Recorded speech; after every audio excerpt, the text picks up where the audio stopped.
Ankleshwar housing association પ્રમુખ અતુલ માકડિયા. આજે Ankleshwar industries એસોસિએશનની એજીએમની meeting હતી.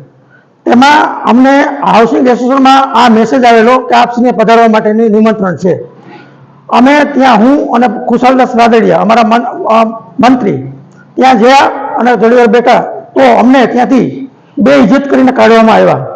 અમે એમને એવો પ્રશ્ન કર્યો કે ભાઈ નોટિફાઈડના રહેણાંકના પ્રતિનિધિ તરીકે અમે તમારી પાસે પ્રશ્ન લઈને આવ્યા છીએ, તો અમને બોલવાનો હક હોવો જોઈએ. તો કે નહીં, આ ખાલી ઇન્ડસ્ટ્રીઝ માટેની જ આ મિટિંગ છે, તમે એમાં બોલી શકો નહીં.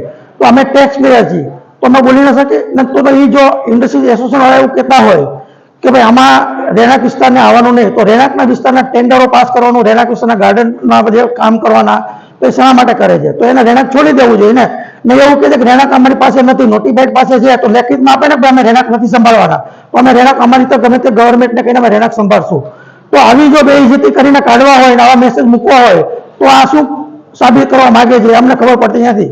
એટલે મારી રહેણાંક વિસ્તારના સર્વ ભાઈઓને કહેવાનું છે કે અમે તળાવના પ્રશ્ન લઈને ગયા હતા, તો તળાવનો પ્રશ્ન કોઈ સાંભળવામાં આવ્યો નથી. કે બીજા જે આપણા પાણીના રેટના પ્રશ્ન છે, નોટિફાઈડમાં નામ ચડવાના પ્રશ્ન છે, ગટરો બંધ કરવાના પ્રશ્ન, બધું લઈને અમે ગયા હતા, તો અમને ત્યાંથી કાઢી મૂકવામાં આવ્યા છે. તો રહેણાંકને સર્વ ભાઈઓ બહેનોને મારી ખાસ વિનંતી છે કે આ વસ્તુની નોંધ લઈ અને આના સામે આપણે ઉગ્ર આંદોલન કરી અને રહેણાંક વિસ્તારને અલગ કરવાની માગણી કરી. કારણ કે ઇન્ડસ્ટ્રી એસોસિએશનવાળા આપણે કોઈ દિવસ ગાંઠવાના નથી.